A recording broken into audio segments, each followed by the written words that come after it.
Hey everybody, welcome back to the Callus ADV Legends series. This is one of the most anticipated ones, at least for me, talking to my close friend and one of the only Pokemon players that I have had the privilege of meeting in real life. It is Hclat. Dude, thank you for being here. I appreciate you taking some of your time. I know you're a busy guy. Really appreciate having you on. Of course. No, it's an honor. I'm excited to make a reappearance on the channel. I think most of my viewers, between you playing in Callus Invitational, commentating on it, Pokemon Perfect stuff, most of my viewers probably know who you are. But in case somebody doesn't, could you please introduce yourself to my audience? I'm Hclat. I'm an American ADV player. Grew up in Georgia. I now live in Massachusetts. I'm 26 years old. Never really played any Pokemon gens outside of Gen 3. Had a brief career, mostly laddering, some tours, a lot of Callus Invitationals. But that's the overview. Outside of Pokemon, I enjoy sports. I have a bit of a chess background, and I work with numbers a fair amount, and I think those things all sort of inform the way that I approach Pokemon. And I'm sure we are going to get into that a little bit further. We're certainly going to talk about your approach and your team building, but before we get to that, since you've mastered your craft, let's talk about before you mastered your craft. What is it that got you into this in the first place? What made you want to play Pokemon? What made you want to play competitive Pokemon? What's the starting point for you that made you get on Showdown one day? Yeah, let's see. So I probably have a unique backstory in that regard, in that I never actually played the Game Boy games growing up. I first found Pokemon Showdown when I was just like hanging out with some friends, and a couple of them were like playing against one another and like making a bunch of noise about it, and I'm slightly annoyed to be like left out. So I'm like, hey, what are you playing? They explain it's Pokemon 1v1, and I'm like, okay, what's what's the point of this? And Don't you just like what year is press the move this? with the biggest number? What year? It's probably How old about call at it the time? I think 2015, like late high school age. Okay. And that's like me finding the platform for the first time. I played a little bit then, was never especially good. My friends were also definitely not good. Then a couple years later, I would just like play every now and then, dabble on the ladder, and I stumbled across your channel, and I would occasionally watch the games, found the commentary like informative because there wasn't really any other way to like hear about like how people should be like making decisions in battle. And eventually, you posted a game where it was me against Drake Seawood, one of my longtime ladder nemesis. And if I remember right, it's me owning him with Cacturn. Rest in peace, Cacturn. And him like talking trash to me at the end of the battle. That sounds right. And yeah, classic, probably in Spanish. And that went on the YouTube channel. I was like the heel of that game. Like nobody knew who I was at that point, but I thought it was like pretty cool to be platformed in that way. It made me want to play more. And then eventually, I guess ran into you and UD on ladder, and both of you sort of like introduced me to the tournament scene, had me sign up, and it sort of took off from there.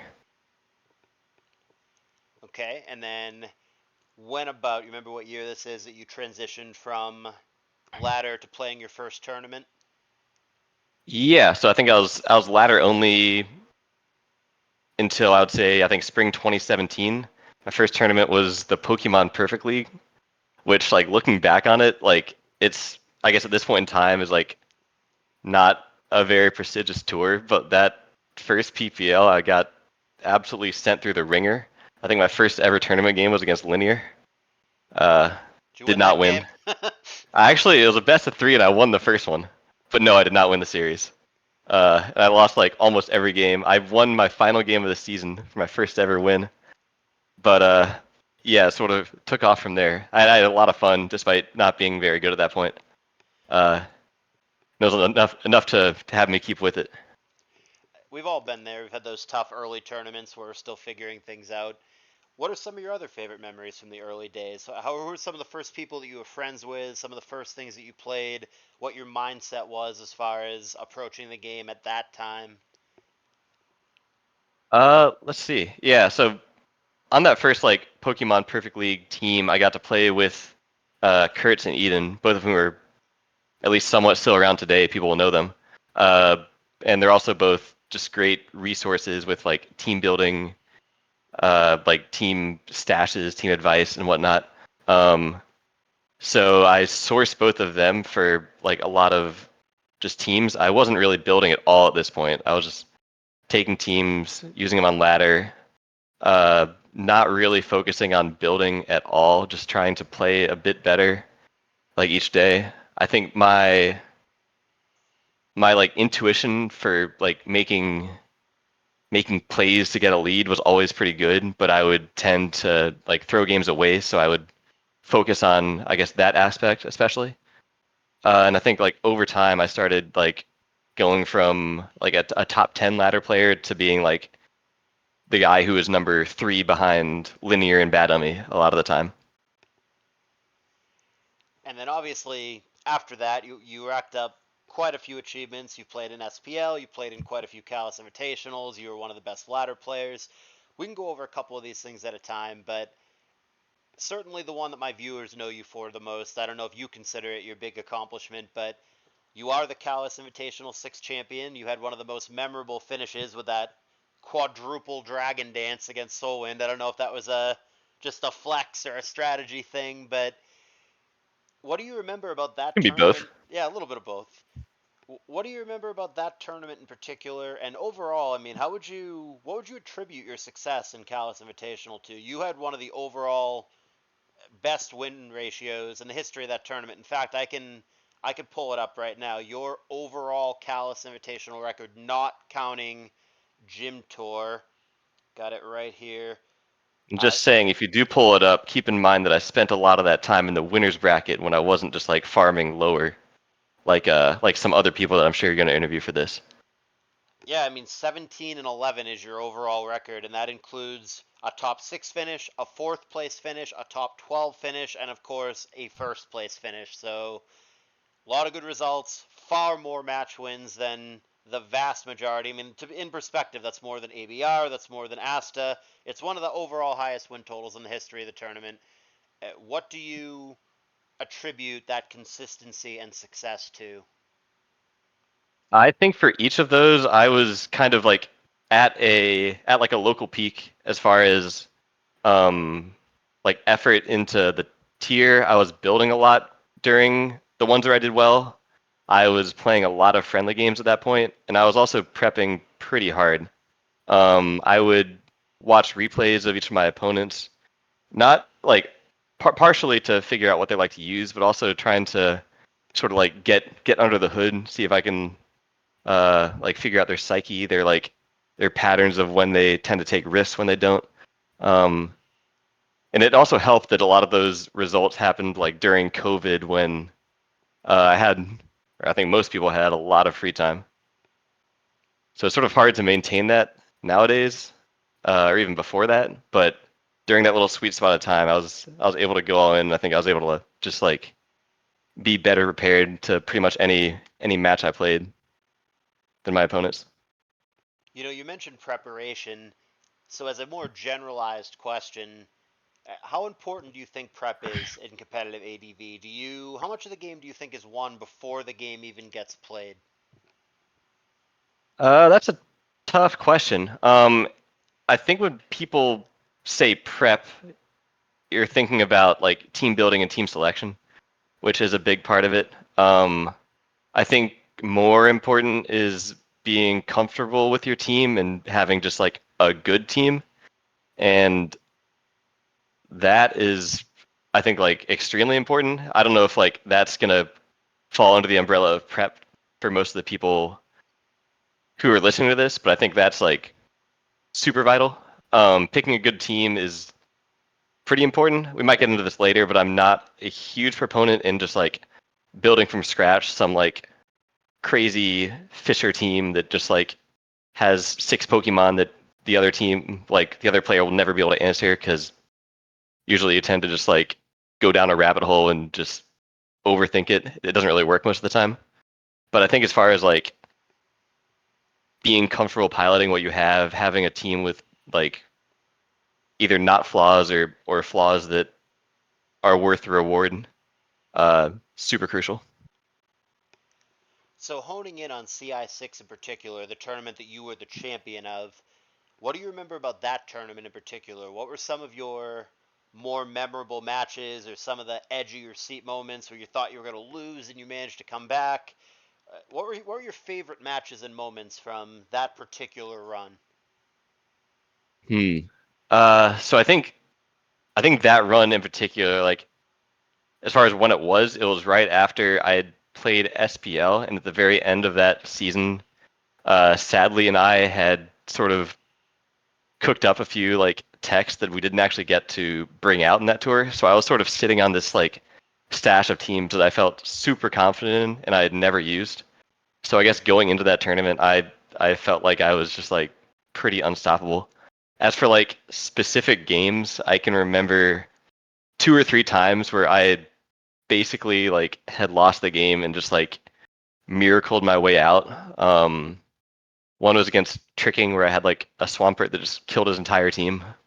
There was another against Jester where like I forget what it was. I had some mods that had no business winning, like win game two when I was down 0-1.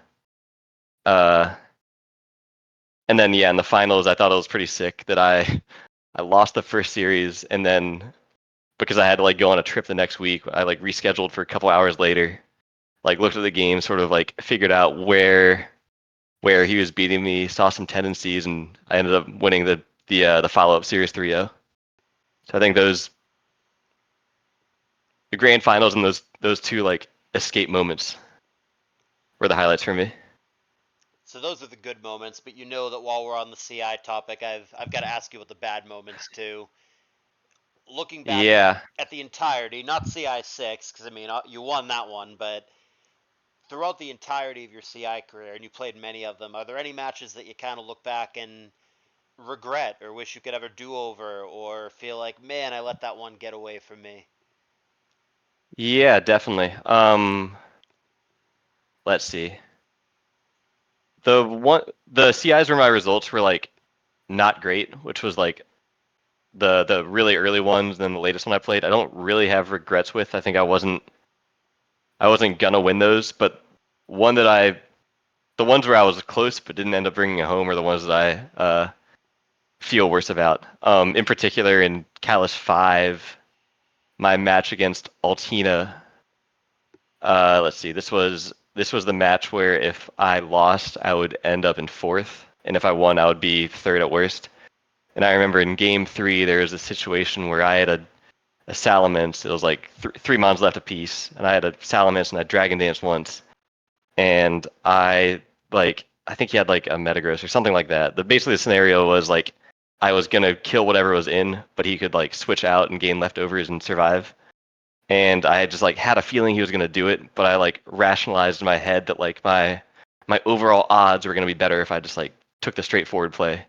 And lo and behold, he ends up like making the sacrifice, like gaining enough health back and winning. And I just like I felt like so bad knowing that like I had the right read in my head and I just didn't trust myself. So your first instinct So was correct and you talked yourself out of it.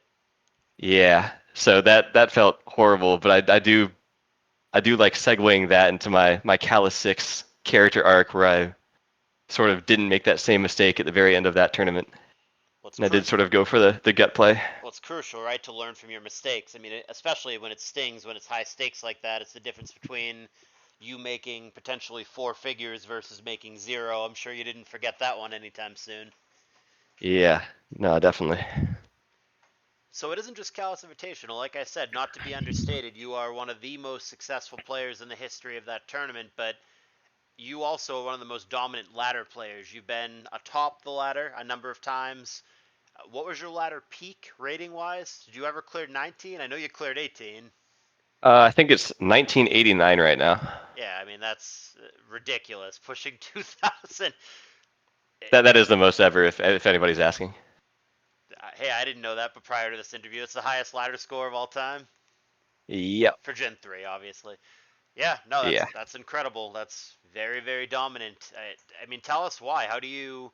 Because I mean, you guys know how ladder is, and when you're that high, it's you lose once, you need to win 5 games just to break even, which is absurd. So I mean, obviously, you need a level of consistency that most of us are never gonna have. So what's the secret? What is the secret sauce? How the hell does someone get to almost 2K on ADV ladder?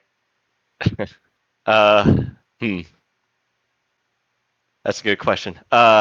Link to his So I team's in think the that like description. laddering for going for like an absolute peak is not a sustainable way to play ladder. Usually, what I'm doing is just like sort of messing around, trying to like figure out what's wrong with my team. How can I tweak it so it's a little bit better? I really like just like iterating on ladder and making small improvements until I've got something I like a lot. As for going for like a crazy peak, I kind of think that you have to just like take a snapshot of like what the flavor of the month team is that other people are laddering with. Usually it's like a sample team, or like if Jimothy Cool has just dropped a YouTube video, you like figure out what team is in there and just like use something that beats that super for free, and like just you'll have no make sure you have like no odds of, or like as little odds as possible of losing to like the teams you'll face on repeat. I think the one my recent runs like near 2000 have been one where I like just win an insane amount of games just like with a lead Tyranitar Dragon Dancing, where I just like don't even play the game. You just like win without taking any risks because like other players are using like lead Zapdos and just losing.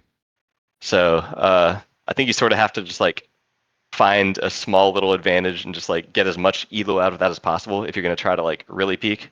But again, that's not really it's not the most rewarding way to ladder most of the time. So, in your own words, how would you describe for our listeners the difference between ladder and tournaments? Because I know that I've said to people, just because a team works on ladder doesn't mean it would work in a tournament, or vice versa, and they don't really get that. They're like, well, what do you mean? A good team is a good team. If it works in one, it should work on the other. People don't really understand the concept of ladder team versus tournament team. They're not necessarily one and the same. From your perspective, what is the difference between the two? That's a good question. I I might even say that if a team is good on ladder, it will be good in tournaments. But I don't know if a team that's good in tournaments will necessarily be good on ladder. I agree. Um, I think the main difference is like the like incentives are a little bit different.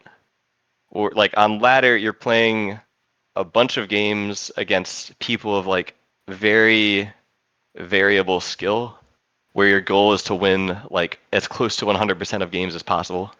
So you want to like absolutely minimize like risks, like be completely sure that like you have some resource to win the game. And you can also really like bank on your ability to just like skill check the person you're playing against. Um, like you know that if you haven't lost, you'll like find a way to win because you're probably playing at somebody who will mess up. Whereas in a tournament, especially like an elite tournament, like say an SPL or a Callus, um, if you can get yourself a 60% win, you're like the best in the tournament. So going for that like fish, or that like slightly RNG reliant team is a better bet in a tournament, I think, if it's going to win you like 60% of the games. So, how would you compare ladder today, mid 2020s, versus when you started out? Do you think it's easier, harder to make a climb now? Do you think the average ladder player is any better, any worse? Excuse me. That's another tough one. So when you say making the climb, are you talking about like to 2,000 elo, or are you talking about like to 1,700? You can answer it any way that you want. I meant it more in the context of making a big boy climb, but you can answer it both ways. Yeah, I think that's a tough question. I think the people at the top of ladder back in say 2017 were a lot harder to beat, and of course, like when we're talking about the ladder where like second place is 1600, and then Pyramid of Skulls, the linear curve is at like 1800, you're not going to top the ladder. So I guess from that perspective, it was harder back then. I will say the average noob today, like whoever number like 500 is on ladder, is way better now than they used to be. And like when I've started new accounts, I noticed that like the people at 1000 elo have real teams and they won't just like lose all their pieces for free. I think a lot of that is because of like YouTube resources, like the game being more accessible, people like at least having some semblance of an idea how to play. So I think it's harder to get like free wins today. But at the same time, like there are definitely fewer like elite players you're gonna have to play against to make a climb. So on that same note then, ADV being a 20-plus-year-old metagame, do you believe that this is still a good time to get into it if a younger listener is watching this right now and thinking about trying to get into Gen 3 in particular? Do you feel like it's an accessible generation to get into if you want to get into it today? Yeah, definitely. I think accessible is a good word too, because if I were like to describe like Jimothy Cool, who's like the sensation of the last couple of years, he's like I think his like superpower is being accessible. He speaks about the game in terms of like other games that people know about. His like content is funny, and he's brought a lot of people into the game.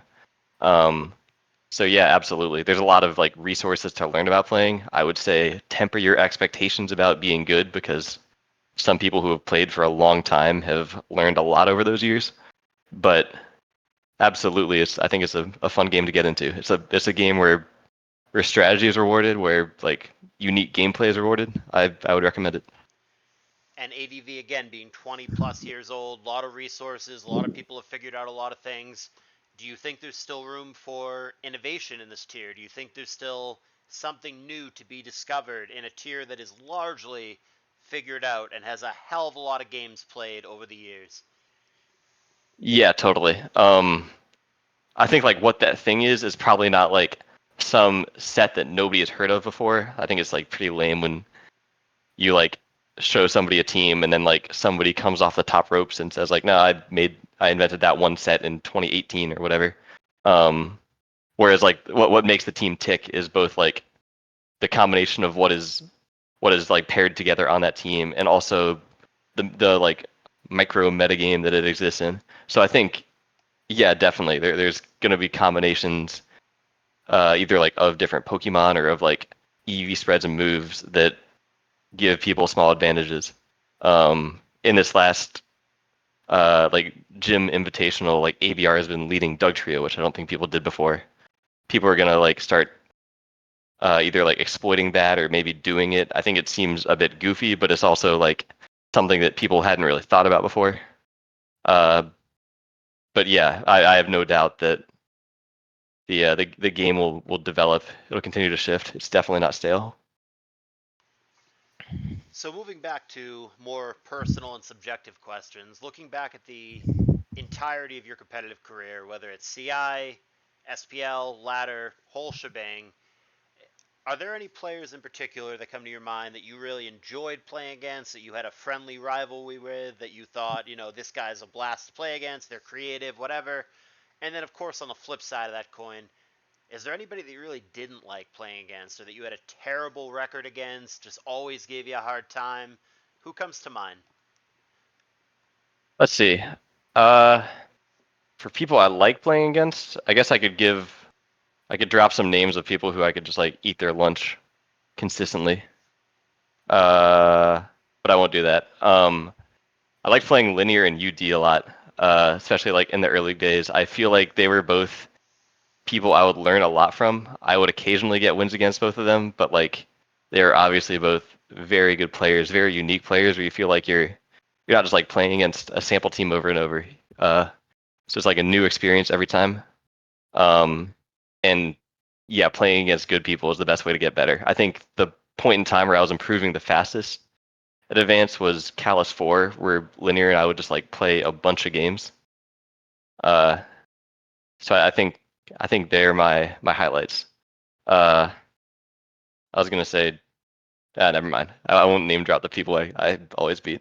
Um, and for the people I don't like playing against, I'm not sure. I feel like I'm one of the things I'm best at is like figuring out why I struggle in certain scenarios and sort of adapting to people. So there really aren't many people who beat me consistently and continue to beat me consistently. I feel like I adapt well to people. But with that said, I never have been able to solve Altina. I think I've like always lost him when I played him. I mentioned our Callus invite set. I lost him in SPL. We like share a fair amount of like building ideas together, despite like having very different like philosophies on what makes a team good. But I guess he's got to be my pick.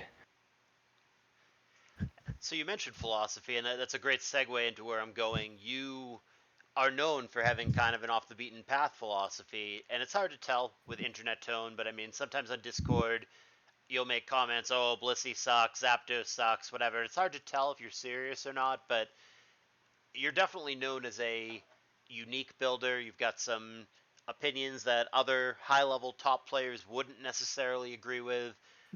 I'd love to know your building process. I'd love to know if you genuinely believe some of those things. Blissey's bad, Zapdos is bad, whatever. How do you, when you're building, what's the first thing? Do you start with Mons? Do you start with a concept? Do you, when you end up with a weird team with Lapras or some bullshit, is that there from the beginning because you want to build a goofy team? Or is that you've got a team and then you kind of slot that in because it fills a need? Walk us through the process. Yeah, good question. I think I mentioned earlier about how like ladder is a really good way to iterate on teams. And I think that's the best way to describe what I do. I take an existing team and I feel like that team is like imperfect in some way. And through ladder it sort of gives you a bunch of like different games, different data points to uh sort of figure out what a team is lacking and make small adjustments for it. And then maybe when I make one small adjustment, I realize that this other slot is no longer needed or it should be something else. And I sort of like make cascading changes to existing teams and eventually they become like almost unrecognizable compared to what they originally were.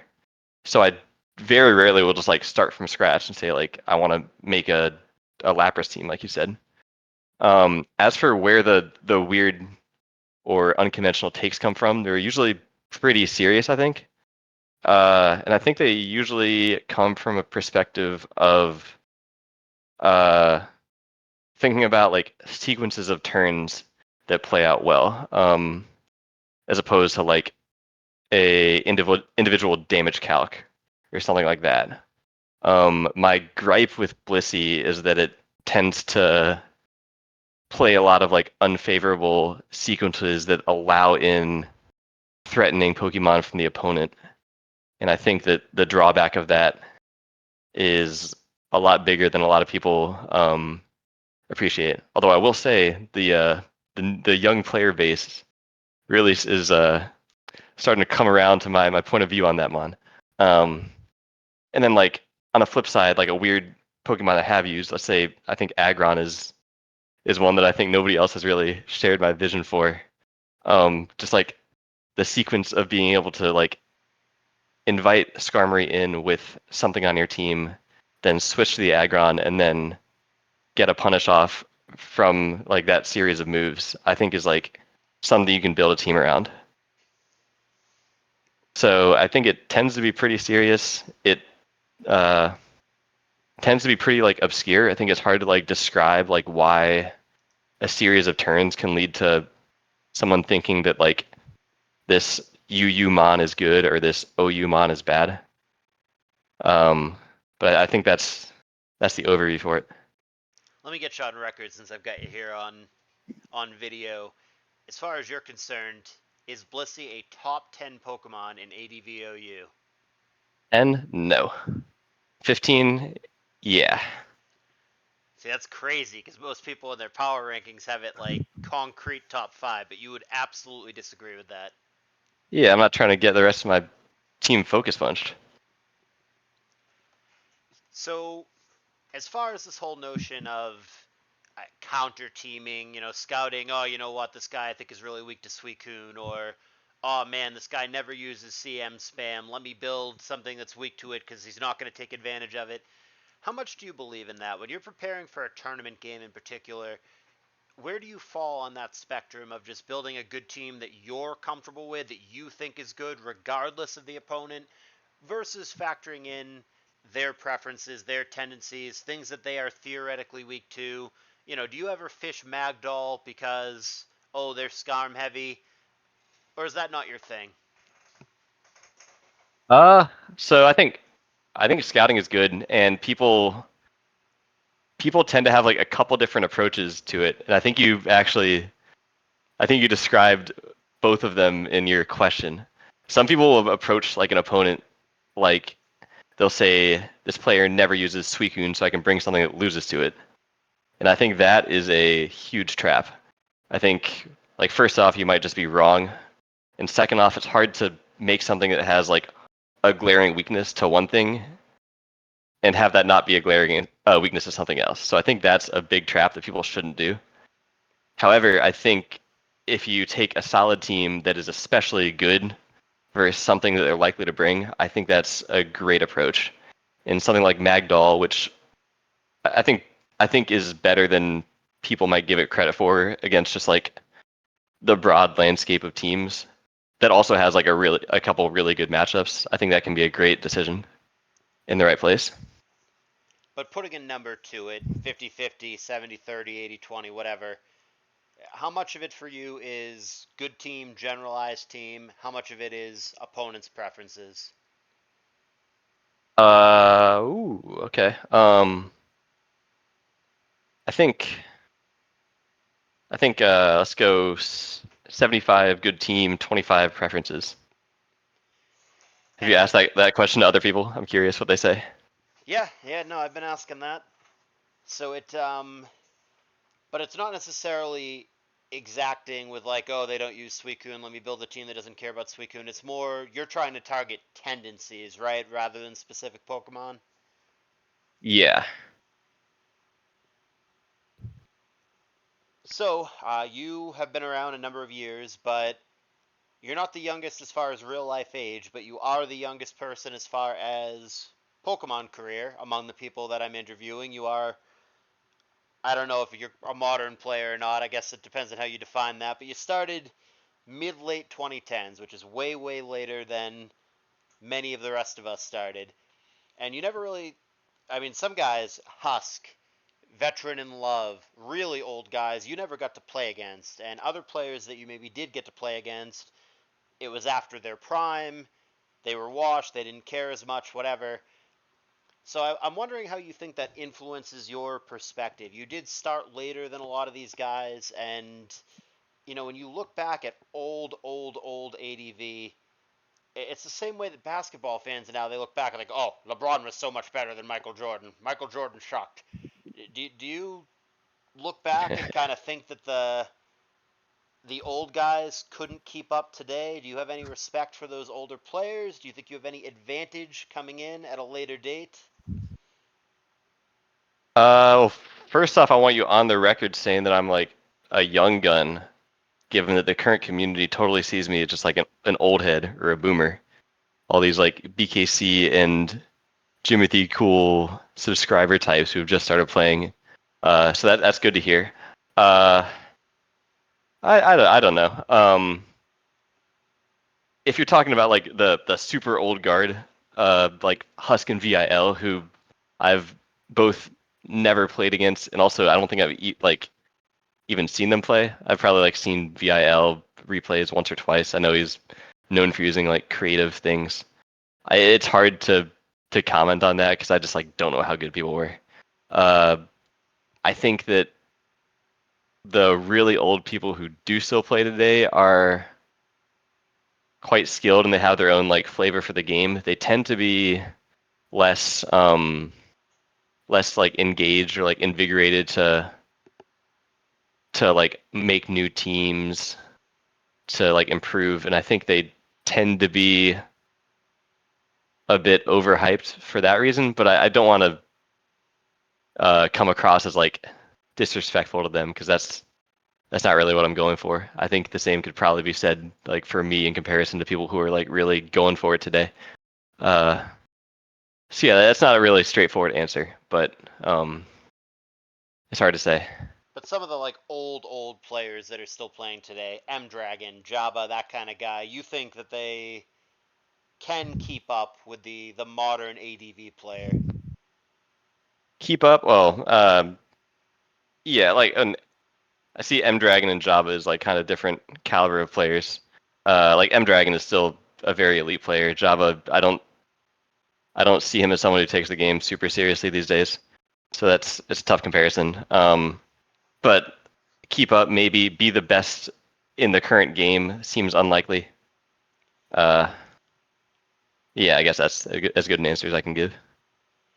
And do you think that someone's age, the amount of free time they have, what their circumstances are in real life, how much do you think that factors into being good at the game? I mean, could you today or could you at age 30 still put the same amount of time and effort into it? Do you think now, do you think 5 years from now, if you really wanted to, you could realistically still be a top player in ADV? Sorry, broke a bit there. I can't say Yeah, I don't know what happened there. We good? Someone having a bit of a mic issue. Let me just troubleshoot. You hear me? Yo. Don't know what the issue is here. You with me, Hclat? Well, isn't this awkward? can't tell this on out of yours. Yeah, no, it's clearly a problem. Are you good now? Let me let me try something.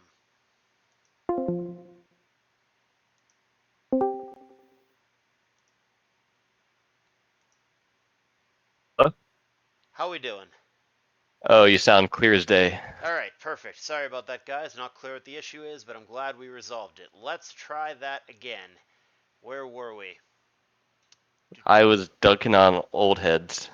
Duncan on the old heads. Yes.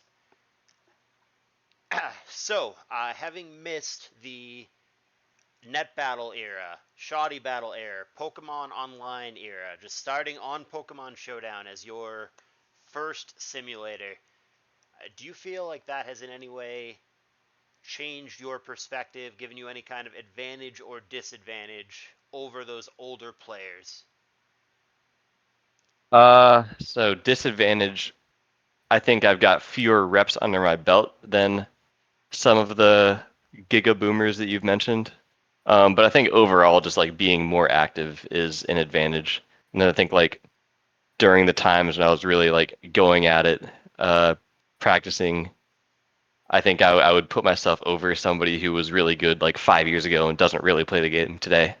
Like the Megans of the world who played a long time ago and still play now. Well, maybe he doesn't. Maybe he plays Fortnite now. But like, you know what I'm saying? Those guys are the real threats. But like the retired crew, I'm not really too concerned about them. I think what I was asking before whatever mic issue happened there was how much do you think that time, circumstances, age, busyness in real life, how much do those external factors play into someone's ability to be good at this game? Do you think that you yourself, in 5 years from now, could still be a top ADV player if you wanted to be? Or is it a young man's game? Is it unrealistic for someone who is busy, someone who is married, someone who has a career, other priorities? Do you think that person could still be a top ADV player? So I think the answer is probably no. I think I think like age from a physiological standpoint doesn't really matter. Like people's brains aren't wearing away too fast to be able to make good decisions in a Pokemon game. But yeah, I think like having the circumstances to like practice and build are absolutely huge. For like myself personally, I think I like hit my peak as far as playing level like during COVID when I had a remote job that I didn't really like. Uh, and I was able to just like focus more on Pokemon than I would at like other points in my life. Uh, so yeah, like if like somebody like decided there was $1 million prize and it was worth like quitting my job to be really good at Pokemon, I think I could still do it, and I think most of the people you're going to interview would be the same way. But I just don't think that's the game we play. So since you started playing, you've watched a number of changes happen. You saw Baton Pass changes, Sandvale ban. There's this eternal issue in Pokemon about complex bans and case by case basis. Should all generations ban the same stuff? Just because Sandvale's banned in one gen, should it be banned in all the gens? So on and so forth. So let's talk example by example with ADV specific bans. So starting with Sandvale, is that something that you agreed with? If it was solely up to you, is Sandvale something that would be allowed? If it was solely up to me, I think my ban would have been to say that you can't use Swords Dance with Sandvale. I think Swords Dance Gligar was the big problem, and then something like Cacturn was maybe a bit annoying, but also like some kind of nice stall counterplay, and it was something that wouldn't just like instantly end a game, but occasionally like get a it would get like a significant advantage 20% of the time, but wouldn't just like explode a game. So that would have been my pick, but I don't hate the way that Sandvale was dealt with. But you're obviously open then to complex bans if your solution would have been a complex ban. Yeah, yeah, I've got some thoughts on that. So what about? Uh, Go ahead. No, tell us no, about. you go ahead. Yeah, you go. We're gonna end up in the same place. We're just gonna go in a different direction. But Baton Pass, for example, you were around for full pass days. You were around for 5 pass. You were around for ingrained Smeargle. You remember having the ladder against that garbage. Do you agree with Baton Pass changes? We'll start with the most extreme example.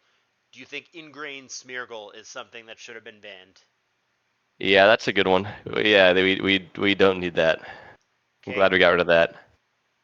And then moving it forward to today, I mean, do you think it's gone too far? Do you think soundproof needed to be banned, which it is? Do you think that, 3 passers, 2 passers, get rid of stat passing, only dry passing? Have we gone too far?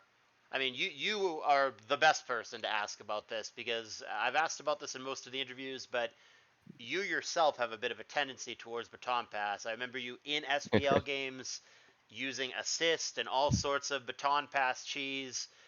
And I believe at the time, people might not know this about your personality looking on, from the outside looking in, but I believe you use some of that stuff, not necessarily because you like it or whatever, but to make a point, to illustrate, hey, this shit is broken, what are we doing? Am I on the right track with that? Yeah, I think that's right. Yeah, I'm usually the one who gets it banned, at least in recent years. Uh, yeah, so like I think it's in a pretty good spot now. The 3 pass and like Mr. Mime Pass, I didn't really mastermind much of that. It was this ladder player Mead or Kickwin, who gained some like ridiculous elo just like spamming baton pass only. And it just like was way too good. It would just like the real problem is it just like immediately wins games way too early. I think where we're at now, which is so the rule is you can only baton pass one boost. Um, and there do exist Ninjas teams and some Zapdos teams. They're pretty well nerfed. The one thing they still do use, which I think is pretty lame, is Sand Attack, and I would support a ban on that. But I think in general, well, first off, most tournaments that happen on Discord, like the Gym Cool Tours and Mushy League, ban it anyway. And I think it's pretty well nerfed. Most Ninjas games, this may be an unpopular opinion, tend to be pretty like interactive, where the opponent like has like play against what the Ninjask user is trying to do. Usually, the Ninjask user will try to like break through an opposing wall by using Toxic, which is actually a kind of cool dynamic. So I don't hate where it's at, and I think like maybe one Sand Attack ban would actually put us in a pretty good place. I wouldn't mind Ninjask being gone either, but I think we're okay. So what was it before that led us to this point? Why did it need to get to this point? I mean, because Baton Pass has undergone a number of bans, and it feels like it has never been enough up until maybe today. What is it that you were doing before that you thought was busted? I mean, not even Baton Pass, right? You were using assist, and that also you thought was too good. I mean, for people who don't necessarily understand why that was, or hell, maybe even a younger player who didn't even get to play while that was legal, can you explain what exactly that did and why it needed to go? So I think assist wasn't really that good, but what it would do is allow you to use assist on, well, I guess to start off, the rules were that you couldn't use baton pass on Smeargle, and that you could only use like 3 baton pass users per team, and you couldn't use soundproof. Um, so the way that you could Which, bypass all and this, I'll interject, so at the time, because we all knew that 5 pass and ingrained Smeargle was a problem and was broken, so at the time people thought, okay, this is the compromise. If we get rid of this stuff, Baton Pass won't be broken, but we don't have to completely take it out of the game. This should nullify the strategy. But Hclat proved that it didn't. Please continue. yeah, well, the assist pass team, to be clear, wasn't really the one that proved it broken. There were other teams that did that, but the assist strategy was to use Ingrain on Smeargle, and then use 3 Pokemon that all have the move Baton Pass, and no other moves, or I guess other moves that can't be selected by assist, which is a move that will randomly select one of your teammates' moves. So something like Focus Punch or Counter or Trick or Protect can't be selected by assist. So you use your Smeargle, you put something to sleep, you use Ingrain, and then you use Assist, and you have, I think it ends up being like a 3 out of 14 shot of clicking Baton Pass every turn. And then like some of the time you'll click Sub, which isn't too bad. Um, and then if you do roll Baton Pass, you're Baton Passing an Ingrain substitute to Ninjask, which will eventually pass a bunch of like speed and attack to a Marowak, and you're going to win the game. It wasn't a very good strategy, but like in those 3 out of 14 times, it was pretty unbeatable. I think I want to say that like Roar Agility Zapdos pass was, I guess that passing to like Acid Armor, Vaporeon, and like Taunt Hypno was the one that forced another wave of bans. But the assist pass was a pretty funny attempt too. So tell us about the team you just mentioned. What is it about that team in particular that was still too good despite multiple rounds of bans prior to it? Let's see. So it would have a Zapdos that would just be completely loaded up with bulk, and on turn one, it would click agility, and it would live every attack because it's got like max defense, like even from Tyranitar. And then at that point, it's speed boosted and it has roar. So if it clicks roar and you try to roar it out, that doesn't work. And then it'll pass to either a Vaporeon that has roar and acid armor and substitute. And because it has roar and is speed boosted, you can't roar it out. And then Hypno has taunt and Calm Mind, and because it has taunt, you can't roar it out. And eventually it'll boost all the way up until you can't kill it and pass it to something that sweeps you. And basically the issue with that is that it has a bunch of Pokemon that you just can't click roar against. Uh, and I think like that broadly tends to be the thing that causes that strategy to be broken. And to be Moves the block roar, to be clear. And to be very clear, I mean, I know where you stand on it, but for our viewers, since you were at the forefront of trying to get this strategy banned, you obviously believe that that was too good and something needed to be done. Yeah, yeah, definitely. And maybe to be clear, too good might be the wrong approach, but like uncompetitive. I think it would just like end games before either player got a chance to like do anything. Even if it's only winning like 40% of the time, like that 40% was like something that the other player couldn't do anything about, and I think that's the problem. So along those lines, uncompetitive, again, solely up to you. Would you ban Bright Powder? Yeah. Would you ban Quick Claw? Quick Claw is so funny. I've got a soft spot for Quick Claw. We're gonna keep Quick Claw even though it's really annoying.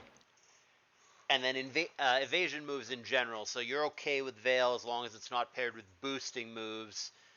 and then you wouldn't unban, double team, minimize, whatever. There's just it's kind of, I mean, this is the problem with bans. Everyone has a different vision of what it should be, but I think the consensus that the top players that I've been talking to, and I wish that Smogon would take note of this, the consensus seems to be that it isn't just black and white. If it falls under this category, get rid of it. If it doesn't, keep it. It's more that everything is on a case by case basis of how it affects that specific metagame. Do you agree with that? Yeah, I do. I'm surprised that there's a consensus about that because I know that there are some pretty serious figures in the community who want just like all the tiers rules to be the same. But yeah, that is how I feel. Yeah, that certainly has not been my experience in these interviews. I've heard quite a bit of pushback on the banning process and it being too black and white and not looking at things on a more individualized basis, which you're obviously open to as far as complex bans. And you mentioned banning, for example, Sand Attack. Eden, who you mentioned earlier in this, has been a proponent of banning Hypnosis on Gengar. Is that something you would entertain? I think that's a waste of time. I just yeah, nah, it's kind of whatever. It's a slightly annoying move, but I don't I think sleep is pretty constrained. And I then can get more into that, but I think people don't really. I think that's not a prominent opinion. and the notion of banning sleep entirely, Spore is broken, whatnot, not something that you personally would go down that rabbit hole. No, I think it's well constrained with there being sleep clause and a maximum number of turns that you can be slept for. Do you think that our approach as a whole with banning works? Do you think that it achieves the best results? Do you think it reflects the desire of the broader player base? Uh, let's see. I think that we've generally gotten to a decent place. But with that said, like the the mental gymnastics and things that the hoops we have to jump through every single time something changes feels like it feels awful, and people just like crawl out of the woodwork to give the most like both uninformed and insane opinions, and then like they take up the most space in the argument because they're like so unhinged. And then there's also this whole idea of like tiering policy that was basically the reason that was argued that speed pass should be banned this past winter, which is basically that like the tiering policy. I'm using air quotes here. Dictates that like we can't continue to make changes to Baton Pass. We just have to like end these complex bans. And like this policy, I think refers to this like 7-year-old thread that doesn't actually talk about how complex something should be, but like tiering policy is sort of like hand waved by like this group of people on Smogon who want to just like steer the tier to something that has like very simple rules. So that ends up being like a big distraction too. So there's a lot of it's a whole process every time something changes, but I think the decisions that have been made so far have generally been good. And as far as where you stand now, other than Sand Attack, which you mentioned as something to maybe be banned, other than Cacturn with a complex ban as something to maybe be unbanned, is there anything else as it stands right now that you think is not banned that should be, or vice versa? Is there something that should be unbanned? Uh, no, not really. There's like a little pocket of people who want why not unbanned, but I don't get the point in that. Uh, I think I think the tier's in a pretty good spot. I would be fine with a Ninjas ban if that went up for a vote or something, but other than Sand Attack, not really. So, for my younger audience out there who are watching this series and trying to improve, trying to learn from a very accomplished player, like I said, accomplished in CI, accomplished on ladder, someone who has obviously gotten results over the years, what would you tell that younger player? What would you tell that newer player as to how to get into this tier, how to get better? What do you tell the young guy if you're having a coaching moment? So I've got a bit of advice for the super newbie, the young guy, and then the intermediate guy who wants to become very good. For the young guy, I would say just have like a growth mindset. Be open to the idea that you aren't good at the given moment. Take advice from people who know their stuff. Don't listen too much to people who don't, even though people who don't know what they're talking about will give a lot of advice in Pokemon. That's Yep. something you should learn. So watch out for that. And then for the advice for the intermediate to decent player is think a lot about quiet turns and focus on really optimizing those. Often when you think about how a game went, you're gonna give a lot of thought to that big turn where you got crit or where you guessed wrong. And oftentimes uh, the choices you made that are more repeatable, more actionable, are the subtle things that happen before that. So that's a bit more complex, but I think a lot of people make that mistake, including like pretty decent players. Not the great ones, but some of the pretty good ones do. So the big question, and this is my favorite question in every interview, and it's even more interesting with you because, as we discussed earlier, you have kind of a limited perspective because there's certain players that maybe would be in this conversation that you never really got to see play or even play against yourself. So, first of all, could you define your criteria, your personal criteria, as to what would make somebody the greatest ADV player of all time? And then, obviously, the big question, who is that? All right, yeah, you already alluded to LeBron and Jordan arguments, and I often feel like this exercise is hard to do, and I sort of dislike how a lot of like sports commentary or journalism gravitates towards this, and I think that like anybody who has a strong opinion will sort of have to automatically just like exclude some era of players. Like on one hand, somebody from the olden days will probably have been way more dominant than anybody else at their time, and then like somebody who's dominating the new days probably like reached the overall peak of like level because they played in an era where people already knew how to play the game. So I think it's really hard to give a good answer. With all that said, it's linear, but I think it's hard to give a good answer. And what is your criteria? Why do you pick him? What is it about for you? Like, is it team building? Is it longevity? Does someone's attitude have anything to do with it? Is it tournament results? What are the factors for you? He was the easily the highest on ladder inflation adjusted. He was easily the best in Callus Invite in his time. He got I think first, second, and first in 4 attempts. He should have probably won ADV Cup either once or twice. The one where he played me, he was definitely going to win that tournament. He may have won the other one where he got banned. I think he won pretty much everything he did during the span he played. He played like the hardest events possible. Um, so yeah, strongest peak. I would like give some like honorable mentions to someone like McMegan who's like won ADV Cup a million times and has had like insane SPLs. But for me, it's linear. And there's probably some like Babe Ruth of Pokemon who like invented leftovers on Suicune who I've never heard of who you interviewed. So I want to apologize to whoever that guy is. But yeah, sorry, it's not you. And to be clear, so if you had to pick a player, you couldn't pick yourself, someone to represent you for high stakes, someone had to play a best of 15 ADV match, and if that player loses, you, Hclat, you lose your car, you give up your car. The person that you would pick to represent you is Linear. Oh geez, he's gonna use Poliwrath. But yeah, I think so. Polytoad. Okay. Yeah, yeah, I guess so.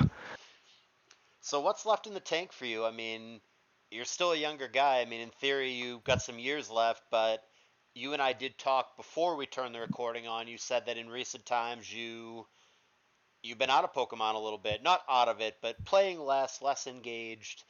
So I guess it's a two-part question. What is it recently that's made you not play as much and kind of disengage from this? And how do you see your future as far as Pokemon? Yeah, just mostly focusing on other hobbies, like career. like relationships, family, things like that, uh, and just like being, I don't want to say like burnt out, but like eventually it's hard to continue to grind over and over. That said, I am still pretty like I still hang around. I participate in Mushy League, which I think is like a great uh, place where the community continues to grow. Um, as far as goals, I have two things on my mind. One is I want to reach 2,000 ladder elo. Sounds like you're damn It'll be, close. I am, yeah. I was 2 games away last time. I'm not. It's a bit of an ordeal to attempt one of those, and I'm not anywhere near uh, ready to do that right now. And then the other thing is, C, Super Epic, Ampharos, and myself are currently on a four-peat in the ADVPL as managers. So I think if we get our fifth one, that makes us the winningest team tour franchise ever. I heard that would outdo some like old US East World Cup of Pokemon franchise.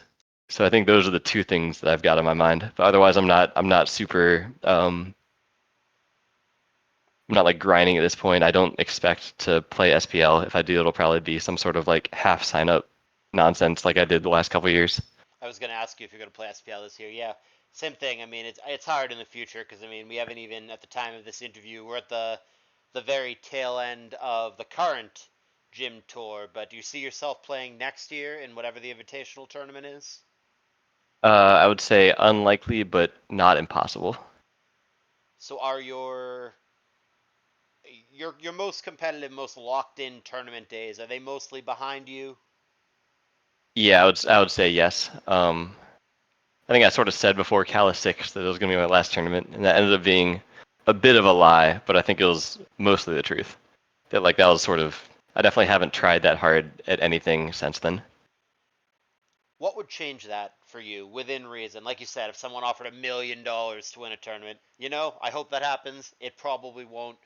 Is there anything within the realm of reason that would get that fire going for you again, that would get you to really lock in and care about this the way that you once did? It's hard to say. Yeah, I can't think of what that would be. It's silly to rule it out. Maybe like some new format in the community happens. Maybe some new like content creator turns Pokemon singles into like a premier esport. I don't know. Uh, I'm not sure what that thing would be. It probably wouldn't realistically be realistically be money. Uh, yeah, I'm not sure. Yeah, I haven't asked this in every interview. A couple people have brought it up, a couple people have not, but you touched on it briefly. I mean, do you think there's a path for Pokemon to ever be a viable esport or a viable, there's money in it? I mean, not in a literal sense. There's already money in like a Callus Invitational sense or a Gym Invitational sense, but like, if you're Fradazi's age and you win $1,000, that's awesome. But like for you and I, that isn't a lot of money. That doesn't really change anything. I'm talking real money. I'm talking $25,000 prize pools, $40,000 prize pools. Do you think Pokemon could be viable as an esport, or that there's any path forward where it could just be bigger than the kind of niche, small community that it is now? So I guess there are two constraints to that. One is I guess concerns about cheating and integrity and things like that, and then the other one is I guess the question of how to make the game spectator friendly enough to I guess raise that amount of money or for that to be sustainable. On the former, I'm actually more optimistic that the game can be played fairly under very high stakes. I think things like a faster timer could be used to like dissuade ghosting. I think if it came to it, that wouldn't be the biggest concern. Um, as far as like being spectator friendly, I think that's a big issue. It's hard to in like a high level game. It's a bit hard to digest what's going on. Like chess sort of has a similar issue, but chess also has like so much more like infrastructure to be like consumed, and like it's not like a children's game that's often like hinging on luck. So I think realistically probably not, but uh, I don't know. It's possible. And then I guess along the same lines, maybe not esports per se, but how would you like to see the ADV community, the Smogon community grow and move forward? What can the community do better? We've improved in a lot of ways. We have a lot of resources now that you mentioned. We have good teams out there. We have videos. We have content creators. We've made a lot of progress, but the fact remains that this is still a smaller, more niche community. What can we still do better? What can we do that we aren't already doing? Wow, that's a good question. I was not ready for this one. Um, I think more content creators would be good to bring more people in. I think I think the scene is doing pretty good right now. Honestly, I think like developments in something like Mushy League, bringing people in, like making a format that's both like competitive and like accessible is good. I wish Smogon would be a bit more similar to that, where it's I think Smogon has a bit too much of a culture of just like hyping up the people who have a lot of pixels by their names and less about like growing the game and things like that. Uh, but I think the efforts of people like Jim and the people who help run his tours are great, and if more people were doing what they do, I think that would be the best way to improve. Before we wrap up, is there anything else that you would like our viewers to know? I don't really have anything for this. I appreciate you having me on and lumping me with all these all-time greats. I think many people would consider you an all-time great as well. I guess we'll target the ego real quick with this last question. I have to do it. Uh-huh. In your own mind, as far as you're concerned, are you a top 10 ADV player all time? I feel like the list that other people are going to give are going to like have all these people I've never heard of. I'm gonna give myself a top 10 peak of all time. Longevity, probably not, but I think my form around Callus 6 was probably in the top 10 of all time. So that's a half answer. Probably not if we're evaluating full careers, but I think if you're just talking about peaks, then I'm saying yes. Hard to argue with. Hclat, thank you for your time tonight. Appreciate you being with me. Always a pleasure. Thank you. Well, was a pleasure.